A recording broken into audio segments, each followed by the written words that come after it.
Okay, let's get started. Good evening, everybody, and welcome to Lit Up, the Southern California News Group's virtual program on authors, thinkers, and the literary life of Southern California. We're back because of popular demand, so thank you to our Reader Rewards subscribers and to all of you who've made this a success. I'm Sam Dunn. I'm the Special Projects Editor at Southern California News Group and also an author myself. Before we get started, there are a couple things to know. All of you who are attending are muted to allow for the free flow of conversation among the panelists. If you have questions though, or you want to add a comment, use the chat feature on your Zoom toolbar that's to the left of your screen. You will, we will be monitoring questions and comments and will respond as soon as possible. Also note that this session is being videotaped and a link will be sent to you and posted also on the SCNG YouTube channel. And also please check our websites. Now, this season of Lit Up is brought to you by our sponsor, the Goswami Clinic of Newport Beach, California. Here's a word from them. Hi, I am Melissa, nurse at the Goswami Clinic. We are located in Newport Beach, California. We are excited about Dr. Goswami's book, The Stem Cell Cure. This can answer most of your questions about stem cell and PRP treatments. This book can be a great Christmas gift for someone you love. As a holiday special, we are happy to have your copy personally signed by Dr. Goswami and offer you a free virtual or in-office consultation. Feel free to check us out at thegoswamiclinic.com. Thank you again to the Goswami Clinic. Now it is my pleasure to bring on our host for Lit Up. Her work has been heard on NPR's Morning Edition and This American Life. She is a contributing editor to The Atlantic and host of the syndicated Radio Minute, The Lowdown on Science. Her previous book published by W.W. Norton was The Madwoman in the Volvo, and her most recent book, out this summer, is The Madwoman and the Roomba. Beaming to us from beautiful Pasadena, please welcome our favorite madwoman, Sandra Singlow. Hello, Sandra. Hello, Samantha. Well, today we are talking about men. It's Man Up. Yes, and as I love the themes in this series called Holiday Cheer. Last week we had Funny Women, which ended up being about, amongst other things, Bonnie and Clyde, robbing, murder. So we're generous with our themes, if you would. So this week with our all-male panel, which, I don't know, what does that bring to mind to you? A Friday night, scotch, a peaty scotch, big mustaches, hunting trophies. Yes. You're in your son's room. I'm in my son's room with, yes, boys. You have a dragon thing behind you. Yeah, dragonology, yeah. It's all boy stuff. It's all boy stuff. But in fact, we're going to be on a madcap journey, which will involve dancing, the secret life of Lucille Ball, and let's say action figures of the Marvel universe. So that's kind of male. Phew, and and so much more. The male perspective, as it were. As it were. So, and I think that it's worth saying at this point in Lit Up, as we're in this new level of pandemic lockdown, but there's hope. Next year coming, vaccines are coming. So we're saying if we could just get through the next few winter months with armchair adventures and reading safely, then Lit Up will have done its job. If we get you excited about these books. I agree totally. Let's spark up the cider and get going. Let's spark it up. Okay, as on the Great British Baking Show, I'll say bye-bye, Sam, and let's bring on our first guest, my friend, I get to say, Henry Alford. So coming to us live from New York. And here's a 60-second download. Humorist and journalist Henry Alford has written for The New Yorker and The New York Times for 2 decades, also for Spy before that, and is also for NPR and Vanity Fair.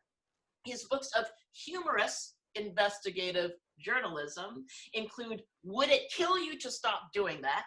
A book about manners, How to Live, a search for wisdom from old people, about wisdom for those 70 plus. So we welcome our 70 plus audience members. Municipal Bondage, hilarious, his first book about life in the Big Apple, and Big Kiss, detailing his attempts to try to become a working actor. Big Kiss won a Thurber Prize for American Humor, which gives you some indication about how his thespian career went. He's hosted VH1's Rock of Ages, been on Jay Leno and Conan O'Brien. The paperback of his critically acclaimed book, reviewed favorably by Misty Copeland, I have to say. And Then We Danced came out last year. Welcome, Henry Alford.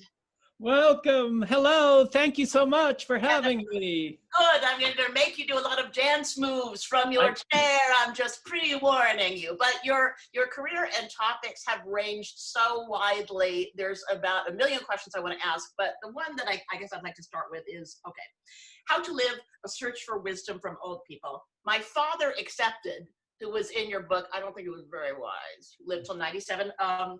What was the best piece of wisdom, can you tell us, from those you found over the age of 70?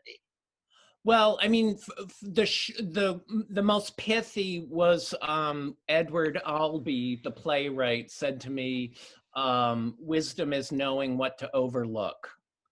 And that really resonates, I think, right? That when you're young, everything is possible. You're holding a million ideas in your head. But as you get older, you're able to winnow out the chaff. Well, I think Ruth Bader Ginsburg had said it helps in marriage to be a little bit deaf. Do you recall that? Yeah, so right. You can have your ears do some of the winnowing for you. So, and that's probably good, but like, given that our outgoing president is 74 and our incoming president is 78, I mean, that's probably good wisdom. We have so many politicians that are over the age of 70, so maybe that's wise advice for them. Yeah, it is. The presidential scene it's an older scene this year, isn't it? Yes, it is. And I think bowling and napping are things that older people, ones over 100, have said are really good also. Okay, another question, topical. In the pandemic, semi-recently, you went shopping and to the bank and did everyday activities wearing a 4-foot plastic bubble. Yes. And you wrote about it in the New Yorker. How did that go for you? Well, it was a little tough, I have to say, because first of all, I did the classic idiotic move, which is that I inflated the 4-foot plastic bubble in my apartment, and then I could not get out of my apartment, which is just, the amateur move. So I ended up having to, I actually befriended a guy at a newsstand out in the middle of Sheridan Square in Greenwich Village, and he would let me inflate my bubble using the plug from his newsstand. So once I got that going, then yeah, there was, again, the size of it was trying to fit through doors. I went to my favorite deli and I said, I would love to come buy a bagel, but I'm sorry, I'm not going to be able to fit in your doors. And the guy said to me, maybe I squeeze you. That's very intimate. And the other intimate question is like, will you let me inflate my bubble? Is like a new pandemic question. Oh, and yeah, you don't want to be on that date, where someone asks me. And there's a shout out from Gina Kronstadt, a fan of yours, who feels the need to see you in that bubble. And I believe there are photos that they can see of you in that bubble. And so we'll put that in the chat, by the way. Oh, okay. People really do want to see that. And also you did I'm thinking of the pandemic pieces, you did also a piece on the toilet paper shortage. I did, yeah, because it's weird that people are hoarding toilet paper, because that's not something that is, unlike water or medicine, we're not going to run out of it, and you're not, because you don't need more of it suddenly. Diarrhea is not a symptom of the virus. So yeah, the idea was to call a bunch of psychologists, perhaps some Freudians, in order to, find out what's motivating that impulse. And of course, the Freudians take it back to childhood, that bowel movements are the first time that we have any control as humans. There's a whole, Freud wrote a lot about, he equated poop with money. This idea that a child's first poop is his first gift to the world. So anyway, it was a very rich topic for these people. Schaden Pupin, and also Lena Weissman, as others. The chat is just on fire. Everyone wants to see those photos, so go in the chat and look for them. Okay, so now this brings us to, see how we went immediately to the experience of writing, and then we danced, your incredible dance book. It's so funny and thoughtful and informative and moving. So how did the spark, for writing a book about dance come to you? It started as stress relief that I was writing a lot for the New York Times and needed to do something to relax that did not involve a bottle of gin or something violent. And so, yeah, dancing in my living room was the answer. That I could do like 45 minutes or an hour of to Beyonce in the living room and suddenly felt much better. So that it sort of started with that and then branched out into jazz, tap, ballet, contact improvisation. It's sort of a cook's tour of dance. And of course, this is the male show, it's the man up show. So I think that when you're talking about writing in the bottle of gin, are you referring to sort of a Hemingway-esque mode of writing, of the bottle of gin and drink? So you actually did a new thing on maleness, which is to dance. And yes. Well, I will say, if I'm your idea of a man, then you have a quite impoverished definition of masculinity. But that's just me. So in your journey, but you went, okay, and you would dance a lot in your living room, but then you went out in the city and actually all over to experience like other people who were dancing. Yeah, and because I'm actually not a very good dancer, I've got a lot of heart. So the kind of dancing that really worked for me was ecstatic dancing, which is essentially just club dancing, but with a little sort of arty pretension to it. So I hooked up with this group called 5 Rhythms, and they would give you little prompts. The teacher would give you prompts over the microphone while you danced, and they're pretty wiggy. Like one of them was, give permission to your armpits. Which can you show us that? I will not show.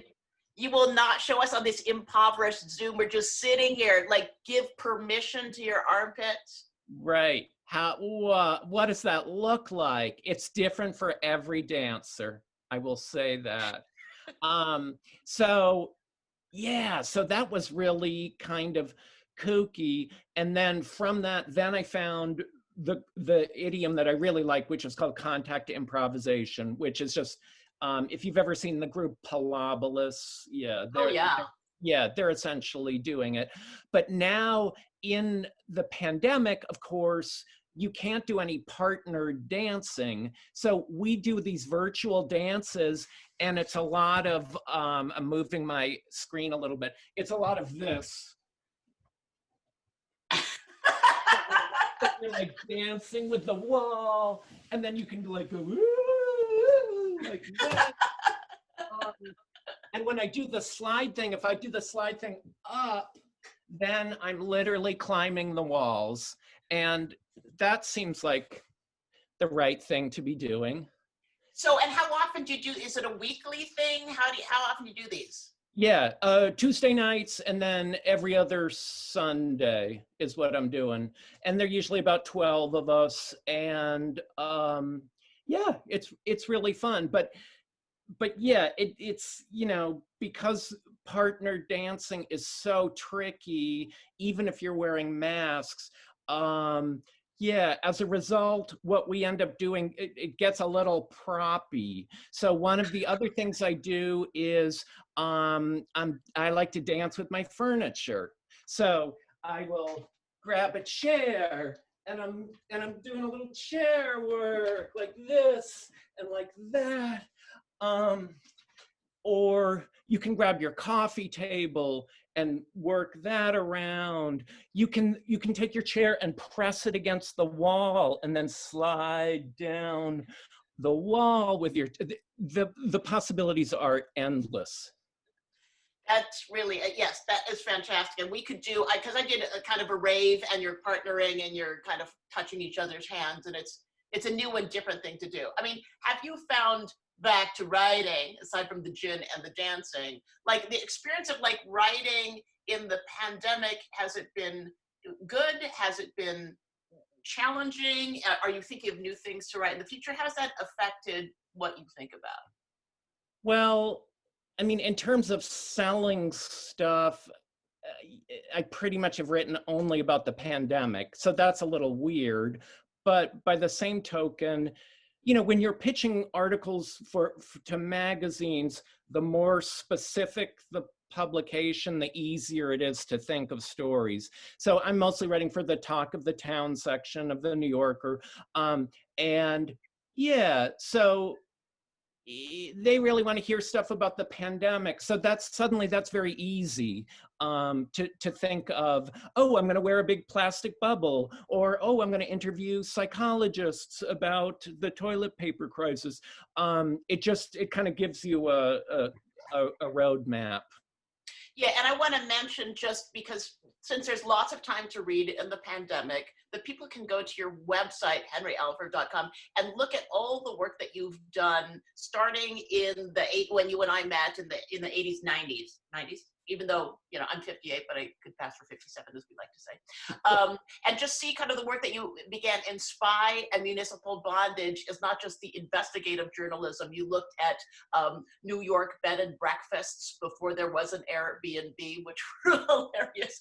And you trained yourself to be a pet groomer, sort of. I think that you could have used more training before you did it. So I think sort of your entire arc of humor and comedy is both investigative, but it has your own unique flair as well.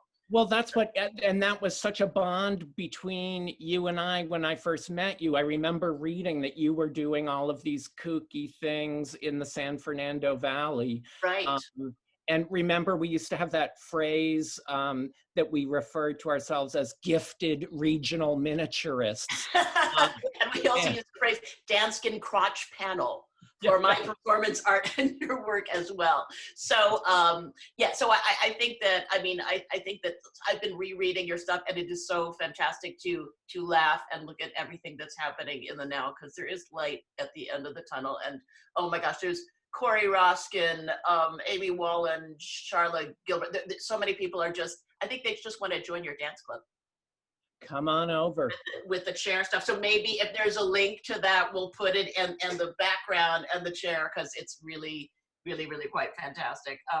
Okay, and then I would say, you know, because it is holiday cheer, my last question to you, and this has flown by, and we could have an hour of dance, and we should do that.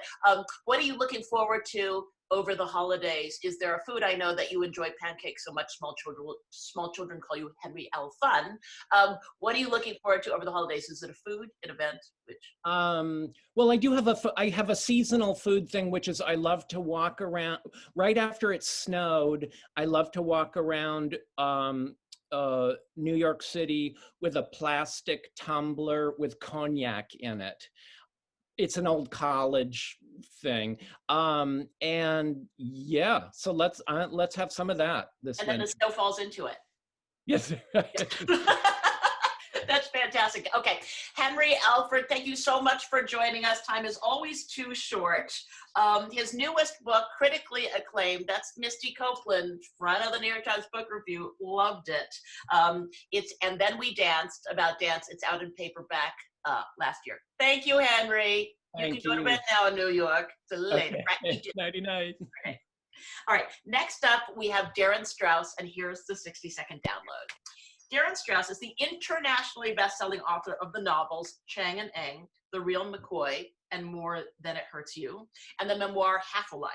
Strauss is a recipient of a National Book Critics Circle Award, a Guggenheim, and an American Library Association Award. His books have been named Best Books of the Year. This is a long list, so I'll go through quickly. By the New York Times, Entertainment Weekly, Newsweek, LA Times, San Francisco Chronicle, Chicago Tribune, NPR, and more. His work has been translated into 14 languages and published in 19 countries. He's a clinical associate professor at NYU's creative writing program. His most recent novel, just out, is The Queen of Tuesday, a Lucille Ball story. Welcome, Darin from Brooklyn. Thank you for having me. God, that was so great. And Henry is such a hard act to follow. Like I knew it was going to be a hard act to follow. But then he started talking about like poops is a gift. And he started dancing. And I don't have anything to top that. I'm not going to dance or poop or anything. Well, yeah, we'll see what you can do, Darin. Yeah, I guess, You know. we'll see. The bar is fine. Why would I say never? We're just starting. Okay, so I'm going to hit you with a quote that you have said. See, I didn't do that with Henry. This is a quote from you about and then I'm going to jump into like a question for you. Okay, so you have said, Darren Strauss, on writing fiction versus writing memoir, because you're unusually skilled in both, which is unusual. You've said you have to plumb just as deeply in fiction as you do in nonfiction, or else it's just not going to be good. That's the thing about writing. You have to be completely honest. People have to recognize something universally true, or else they're going to think they're reading something that's like a daydream. So your first novel, and I remember when it came out, it was just absolutely a sensation. All of your books are, but this was the first one, Tsing and Eng. So for those who don't know, and you must go and read all of Darren's stuff, it's so mesmerizing. Every book is different and phenomenal and fascinating. So Tsing and Eng is a fictionalized reimagining of history's most famous conjoined twins, born in Siam in 1811. So this is their story. It's an incredible story. And the book opens with the night in 1874 when Eng finds his conjoined twin Tsing dead against him, and he knows that night he too will die. That's an incredible opening. But Darren Strauss, so how do you get into the minds of your character, and make fiction as real as nonfiction? Like how do you create something like that? What's your process? Well, first of all, Sandra, that was so nice. Thank you. I think that for me, the trick is you have to just try to figure out what you would do in that situation. So I always just say, no matter what the person's background is, they're just a person, and so, I've written all different kinds of characters from all different time periods and ethnicities and backgrounds, and I actually think that the funny thing is the characters I've written who are most like me are Eng, the conjoined Asian twin from 1811, and a woman in my book, More Than It Hurts You, who's an African-American woman doctor. And I feel like those are the most like me, and no one would guess that. I just feel like, well, I teach nonfiction and fiction at NYU, and I just always tell my students, if you're gonna tell a story, you just have to go for it and, dig as deep as you can and to be as honest as you can and just really just throw yourself into it. And then I don't think that for me, that's not the hardest part. The hardest part is, writing the prose and dialogue and figuring out the story, but just putting yourself in the situation, I just feel like it's just a leap of faith.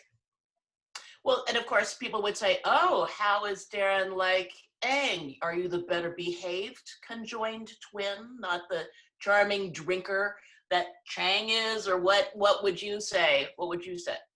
First of all, thank you for remembering the book. That's, 20 years old. But Eng's kind of a stick in the mud, and I feel like I don't like to let people see that side of me, but I'm not walking around in a 4-foot wide COVID suit, so maybe I'm playing that role tonight. I don't know. Well, you can still do that contact dancing with Henry after. Yeah, I'm down for it. We're both in New York. I'm going to drive over there. You're in the same time zone. Okay, yeah. So now that brings us to Lucille Ball. Can you talk about the genesis of this novel? Yeah, I should say a little bit what the novel is probably. So the book is, it's a hybrid book. It's, you mentioned I did fiction and nonfiction. And so I really wanted this one to sort of be the best of all the stuff I've done so far, to try to be like a greatest hits compilation. So it's kind of a biography of Lucille Ball, a memoir of my family, and a novel about a passionate affair between my grandfather and Lucille Ball, which is invented. And here's something funny. So I did something on KTLA in Los Angeles about it. They had me on to talk about it because it was I Love Lucy Day. And so I said the whole thing about, it's a hybrid, it's 1/3 memoir, 1/3 biography, 1/3 novel, but remember it's fiction. And they cut that and just wrote, they just have me saying, it's a biography of Lucille Ball. So I get all this angry email. Which is a very LA thing. It's a very it's really LA funny. thing to do. It really funny. is.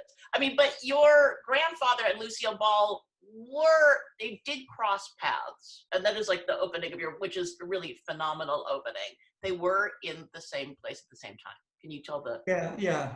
Thank you, Sandra. Yeah, it was this party. So my grandfather, I say he had this crazy anti-talent. He's kind of the only person who inherited a bunch of New York City sky rises and still ended up broke. Like all his friends coming up were rich and he just was a terrible businessman. But so for a while he was in the New York real estate scene. And so Donald Trump's father threw this party on Coney Island when he bought this beautiful landmark and destroyed it. And so in order to, I mean, Trump's father was like Trump. He was really good at manipulating the press.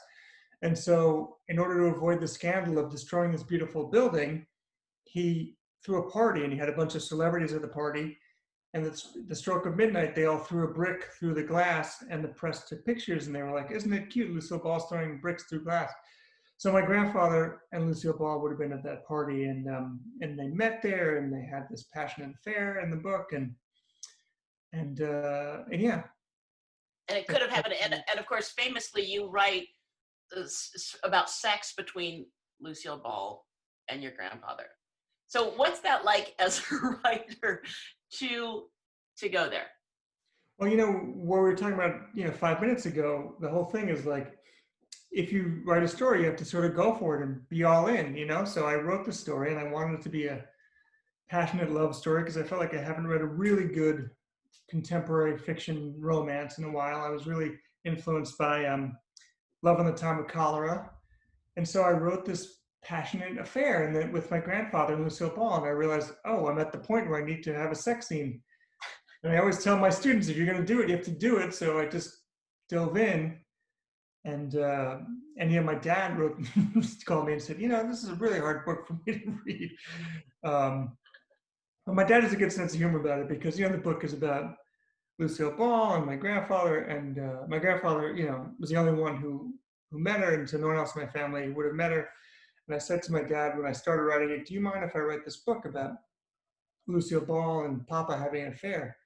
And he said, wait, you're going to write a book about Lucille Ball and Papa having sex? And I said, yeah. Is it okay? He said, no. And I said, why? And he said, because Uncle Harold was there.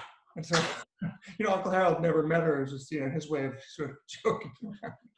But I mean, on a serious note, it's kind of like there's a notion that you're able to kind of redeem this story, kind of like by, as a novelist, imagining something happier or more beautiful than might have happened. Is that part of a journey for you in writing a book?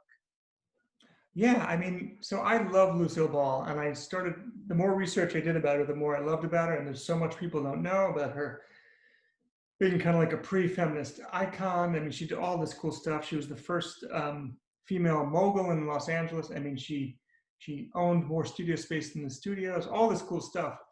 And so I wanted to write a book about her, and because every biography I read of hers was really dry, and I think it's because she was very withholding. And so if you're a withholding person and you're the subject of a biography, the biography will be, facts. Like on October 1st, 1951, the first episode aired, but it won't get like the texture of what it's like to be her, the most famous woman in the world, and to be in this crazy marriage that was very passionate, but very fraught. And also, cool in its way too. That was the first famous interracial marriage in America, really, and she had to fight CBS to get it on the air. So there's all this cool stuff, but I just felt like the only way to tell it is to do it as fiction, because if you do a really good job as a novelist, you can, get at a deeper kind of truth than a biography that doesn't give you the sense of what it's really like to be her. So, okay, and it's so interesting, and the details are fascinating, for starting, wanting, him to star Desi Arnaz in the sitcom, to keep an eye on him because he was cheating. I mean, there's so much richness about the story that is in the book, which makes it an amazing read. So what, for you, is the deeper truth about Lucille Ball? Oh, wow. Good question, but tough one. I mean, I guess, just I really wanted to examine fame, because I'm, lucky enough that I've seen famous people, but haven't really, been close to experiencing it. I mean, I was friendly with two celebrities who died. I was friends with Philip Seymour Hoffman, and I was friends with Carrie Fisher. And so watching them, I got to see, and I also collaborated once with Gary Oldman. So I got to see famous people, and I just thought it was so fascinating. Their lives, there's such a weird thing. Like, um, Philip, he was very good friends with a friend of mine. So we weren't close, but I saw him a couple times a year because he used to have these big sports parties. And so I would see him for the Super Bowl and the World Series and the NBA Finals and the hockey championship. So I saw him 4 times a year, spread out through the year. And it was for like 20 years. And it was a really interesting way to track someone's rise because it was like seeing points on a graph. And so at the beginning, when I first went over to his house, it was just a bunch of actors and him and everyone was equals and they were just joking around. But by the end, the last time I saw him was like, I guess right after he won the Oscar for Capote. And by the end, it was just like, whatever he said, people shut up. It was like the old E.F. Hutton commercials. Like he talked, everyone listened. When he told a joke, everyone laughed. And I just felt like, people say, oh, celebrities drop their friends, but I think, why wouldn't you drop those people, So I just felt like, I don't know, I wanted to examine that. And I never had seen that written about, especially in a biography of Lucille Ball, what it was like to become famous. Because she started out as a total failure. And from 16 to 40, she tried to make it and really only made it at 40. So that jump from failure to super success, I found interesting too. Yeah, no, really fascinating. And Carrie Fisher, I mean, just such a brilliant person and sort of so nervous in a way and so brilliant and just, I mean, that's what an extraordinary and a great writer also. So. Yeah, I mean, I again, not a super close friend. I did stay once at her house in the guest house in LA when I was here, when I was there. And, this is what was interesting too. Like, I feel like when you're that famous, you don't have real friends. So I don't know if you remember, but like 10 years ago, someone died in her guest house. And so I saw it in the newspaper and I thought, oh, I got to call Carrie. Someone died in her guest house. That's so terrible. And, life intervened and I hadn't talked to her in a while. So I forgot to call her. And then about 2 weeks later, I realized, oh, I have to call her. So I think I just emailed her. And then she wrote me back immediately and said, you're the first person to write me. And that's why you're so special to me. And I thought, my God, if someone died in my house, my friends would call me, So I think that they just, you're so isolated. You don't even have friends. And so she was very sad, but brilliant. Yeah, absolutely. I mean, I had trouble hanging out with her because she was so witty and so charming. It was intimidating. Plus she was Carrie Fisher. Yes, but then, but now that you know about the contact chair dancing from Henry Alford, problem solved. Okay. What am I going to do? I'm never going to leave my house. So this is too big. It's way too big. Yes. So he's a 50 years old. I can't pick that up. This, our holiday chair episode, I will ask, is kind of, what are you looking forward to doing in this holiday with your family or in this time holiday? The one thing.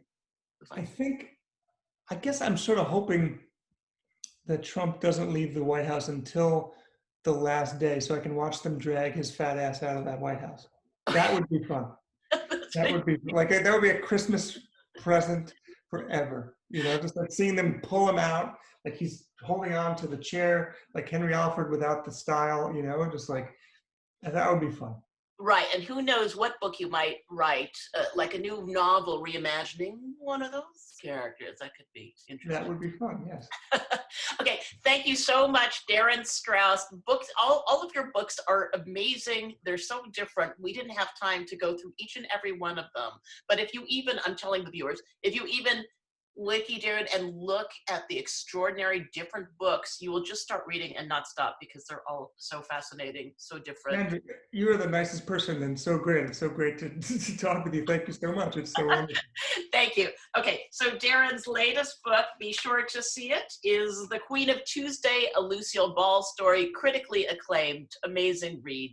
Go get it right now. It just came out. Thank you, Darin. Thank you. Right. Thank you. And last but not least, we have Bruce Wagner. We will attempt the 60-second download on a man who has so many so much at his best. Okay. Bruce Allen Wagner is an American novelist and screenwriter. His screen and teleplays, I like being to say teleplays, include Scenes from the Class Struggle in Beverly Hills, Wild Palms, White Dwarf, I'm Losing You, and Women in Film, both of the last two of which he directed, and Maps to the Stars. And also, I like to say, A Nightmare on Elm Street Part 3, Dream Warriors. Okay, and that's you see some contrasty things happening in a Bruce Wagner bio.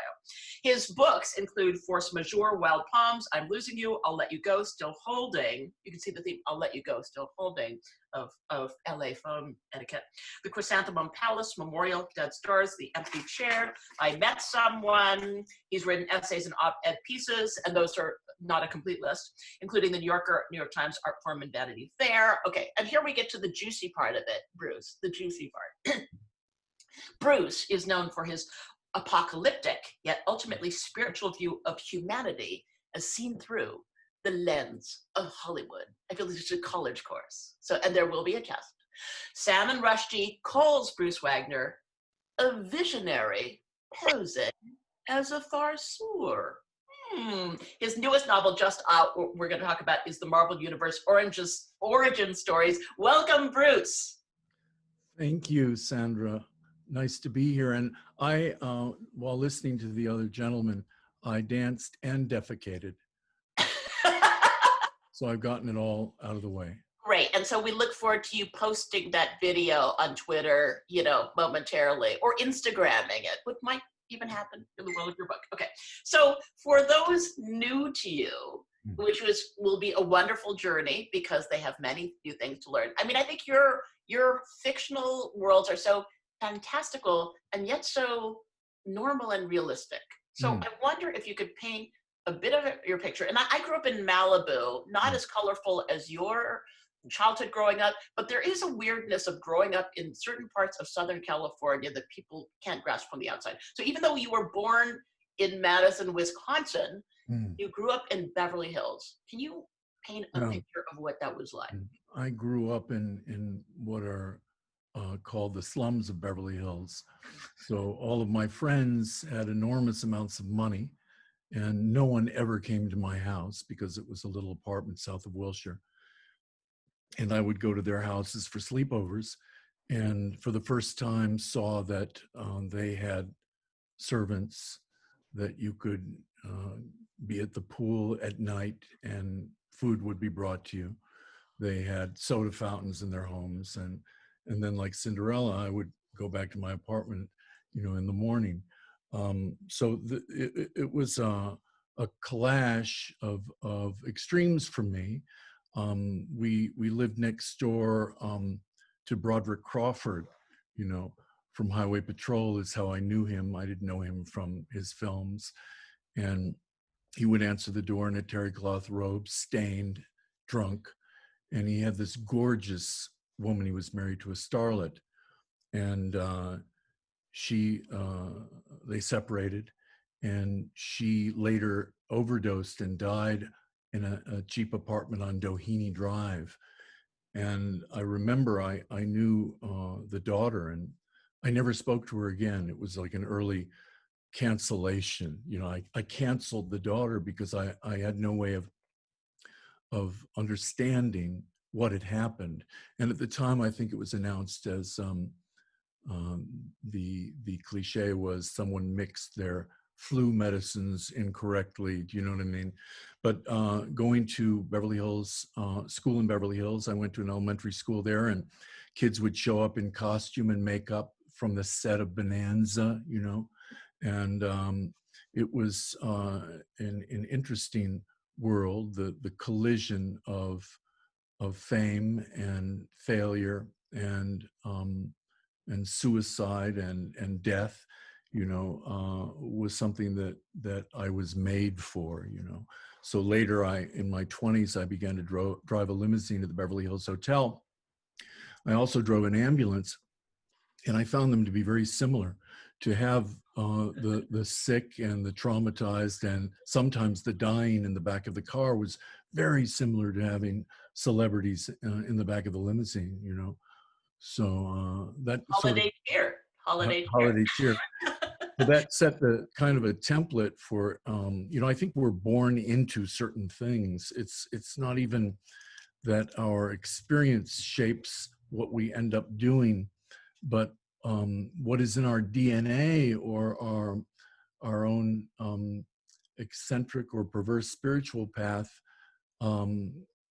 molds our reality, you know? So I was thrilled to be a part of that, of a world where I could begin to explore, almost like an anthropologist, and examine the rites of passage from extreme fame to some kind of stillness, or in many cases death. You know, so it was exciting to me to know, and still is, as a laboratory of human behavior, as Hollywood is a great proscenium or theater for the extremes of behavior to play out in a way that is almost illustrated and kaleidoscopic, is something that appealed to me and still does. And you drove people like, I mean, it's so fascinating, like Larry Flint, right? Yeah, I drove, Orson Welles. Orson Welles. I used to take him to Ma Maison. He had, you know, there was a custom shoemaker in West Hollywood, and he had these steel boots made because his weight at that time was so enormous. And we would have a board in the back of the limousine that he would use to slide out of the back. Otherwise, you wouldn't be able to get him out of the back of the limousine. And I found him to be so brilliantly and contemporarily funny.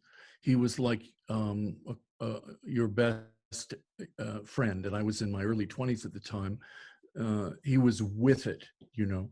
And I drove Larry Flint after he was shot from his offices at Hustler in Century City to Martin Luther King Hospital for rehab, and met his wife Althea. He had an elevator in his house.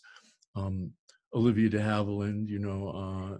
Can you tell that story? I love that. Yeah, once we heard a siren. There was a fire truck passing, and she said, "Oh, follow it." She said, "That's newsworthy." You know? And the chauffeurs used to sort of rate people on how much they tipped, you know. And Olivia de Havilland always tipped $2, you know, but she was exempt from any kind of rating. She was in her own world, you know. So I did a lot of, I did that for a few years, you know, and then I drove an ambulance before that. So it was perfect training. And we also, and we're gonna wrap around to that. You also worked in bookstores, and apparently you stole quite a few books, did you know? Yeah, I went to Beverly Hills High School, and I dropped out when I was 16, and I worked in many bookstores, and I worked in Century City. Century City was new, brand new. I mean, the Fox Studios, the Fox lot, before it was built, there were butterflies you would catch for class in those fields that were Century City. And I worked at Martindale's, and kids would come in that I knew from school, and they thought I was pranking them. You know, what am I doing working in this bookstore? It's lunchtime at Beverly Hills High School, you know. So then I stole books from an early age, you know, 10, 11, 12. I had a good friend and we were book obsessed. And I must have stole tens of thousands of dollars worth of books. And I think that even became less, oddly, when I started working in bookstores. But my taste was exquisite. You know, I stole Genet, I stole Lautréamont, I stole all the French heavyweights and the Russians, you know, Gogol and Turgenev. And, you know, it was a wonderful tutelage for me, you know. Yes. Okay. So, which brings us to your current novel, just out, and yes. The Marvel Universe Origin Stories, a novel. Yeah. So, can you tell us a little bit about the spark of this journey of writing this particular book, which is very current? You know, it's often titles for me. People ask me about book titles, and when you find the right title, it's like God saying, "Your ride is here." you know, and the book title, the beauty of a book title, the complexity of it, often the poetry of it, help propel me forward. So I wanted to write a book that was closer to some of the early books I wrote, like I'm Losing You and Still Holding, really, and which is a kind of smorgasbord of characters, a true ensemble piece where everyone, though, is intricately and intimately related. So I wrote Marvel Universe. And well, the title, can you talk a little bit more about the title? Well, in this time, this obsession with the Marvel movies and with superheroes and anti-heroes, but comic book and graphic book style, I think reached a white heat, you know. And the title, there's a beautiful Russian book that its title always stayed in my head, called The Fierce and Beautiful World. Just stunning. And so the Marvel Universe for me was going to echo and reflect the culture's obsession with the superficial, in a sense. And it was also meant to imply or mean that the world is a startlingly mysterious and beautiful place. So I've written, I think, 12 novels. And the journey with this particular book is I made a deal with a West Coast publisher, which was a kind of a coming home for me after being published on the East Coast for so long. And when I turned the book in, the editor and publisher was absolutely, well, I would say nonplussed or flabbergasted by the material. The language, he said, was problematic. And I realized quickly during the conversation that he had been under the sway of sensitivity readers. And I've said before that if my work would be looked at by sensitivity readers, my entire oeuvre would be thrown into the furnace, because I write in extremes. And that includes spirituality, because I feel just simply to write black, dark books is pointless. So for me, there has to be a transcendence to them. He didn't see that at all. He was completely blinded by the language, which is an odd thing for an editor to be blinded by, you know, because that is the currency that he's working with. So in short order, I obviously was not going to publish the book with him, nor would the book have been publishable in its form. And I decided. Can you tell our viewers, and I know what the word is, so it has been vet ahead of time. Yeah. Can you tell us what the problematic language or Yeah. word was? It's an F word, but it's fat. I had a character who was a multifaceted character who weighed 500 pounds and had fetishized weight gain. And she was aiming toward 1,000 pounds. Our culture has an obsession with that as well. There's a very popular television show called My 600-Pound Life. And there's an interest in that kind of extremity. There always is an interest in extremity. So in this case, she was a very rich girl, an orphan whose parents were billionaires. She inherited their money. And she was a social media star. And there is a social media star who calls himself the Fat Jewish, or the Fat Jew. And he's very popular. He has millions of followers. She loves him and called herself the Fat Joan. Her name is Joan. The editor told me that not even can a character call herself fat, that it was fat shaming. So I knew what time it was, and I decided to do something radical. The way I like to put it is the road narrows, which is not a bad thing. People have this this thought that the road must always expand. There must be more paths, and that gives one some kind of serenity or excitement. For me, the road narrowed, and it became obvious to me that I had one option, and that was to release the book into the public domain, not to release it on a website for $2.99 or $3.99 or $1.99. So it is on a website that I created, brucewagner.la, which is Laos, Laos, the country, which is now used though by people in LA, and it's for free. And I think the cover of the book that you showed on screen is actually an on-demand book. I don't know who those people are. I participate in none of the profits. There is a version of the book being published in December in a limited edition by Felix Farmer Press, which is an LA-based new publisher. And they're not in it for the money either, because what publisher in their right mind publishing their first book would choose a book that's in the public domain? It makes no sense. But that book I will sign, and it's got a very lovely cover. But part of the ecstasy of what I did, the consequences are that I feel like I've written my first book, because everything that is happening now is unexpected, that you can get it on Amazon now, that there could be 500 copies of the book in different languages that I have nothing to do with, no participation in design and editing. They just print the book off the internet. I would say one thing, Sandra, I know there's a limited amount of time. The one thing about my editor that was disturbing to me is not only that he claimed to know my body of work well, which would not have surprised him in the book I delivered, but I write about outsiders. That is the entirety of my interest, my passion, and my work.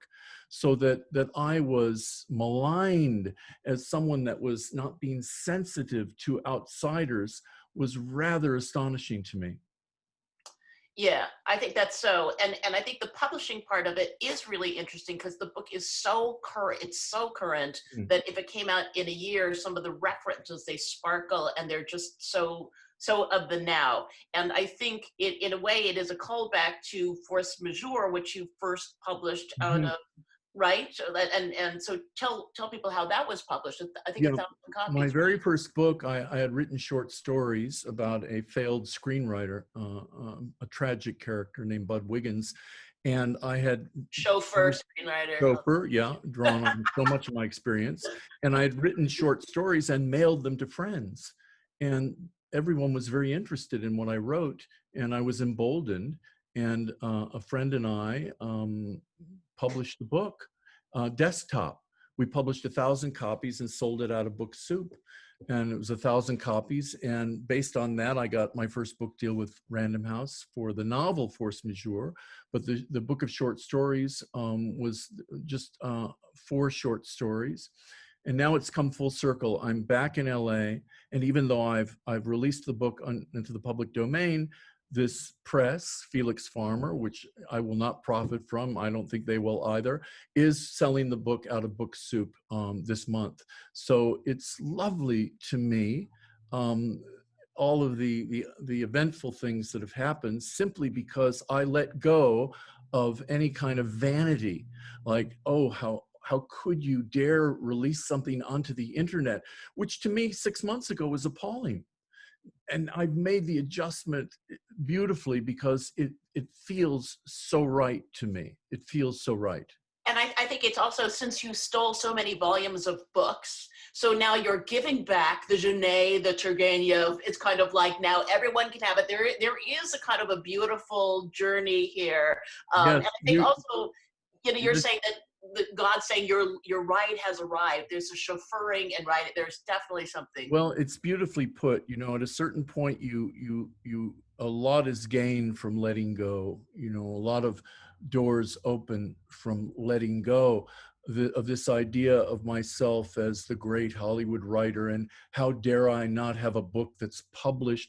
It's all just in a kind of psychosis, So I'm absolutely thrilled that now I'm getting emails from people from my website. I'm getting emails from reviewers at prestigious publications directly.